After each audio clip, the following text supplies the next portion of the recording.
Well, hello and welcome back. Today is a very exciting day. We're going to start the engine for you. So as usual, I'd like to do a bit of a walk around and show you what's what.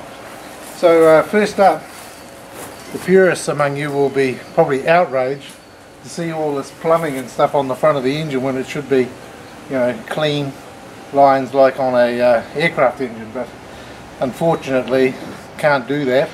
Has to be function before form. So if you're putting oil in, you have to get it out. So I'm hoping that you'll forgive me, but these lines are all necessary to get the oil out of the engine and into this collector tank here.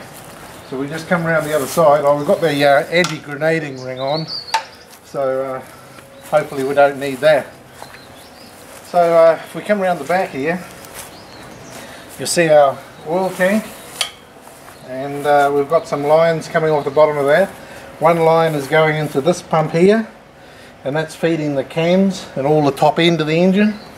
And the heavier line, this one here, is a new line that I put through underneath the engine between the cylinders that goes around to the front pump to supply the crank.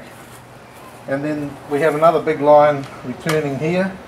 The pipe comes around the side of the tank so that the oil's spun like this, and that helps get rid of the air before it drops back into the bottom of the tank where the filter is.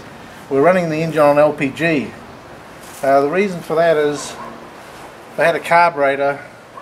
The top cylinders wouldn't fuel very well because the droplets of fuel and tend to go to the bottom cylinders. So by running it on LPG, we get a much better mixture to all of the cylinders. And of course later on it'll be fuel injected, and you can see the injectors here and here. So there's really not much more to say, except that I have a confession, is that I ran out of Dutch courage yesterday, and I have actually started it. I don't know what you'll think of me for doing that, but it has its advantages. I've been able to fix up a few little problems, that oil leak and a rattly tappet, and I hope you'll forgive me. It should still be an enjoyable experience for you, but I've come clean. It's not the first start. It almost started by accident yesterday, given the gaseous nature of the fuel, and of course when I heard it fire, well that was the end of it. I just had to make it go.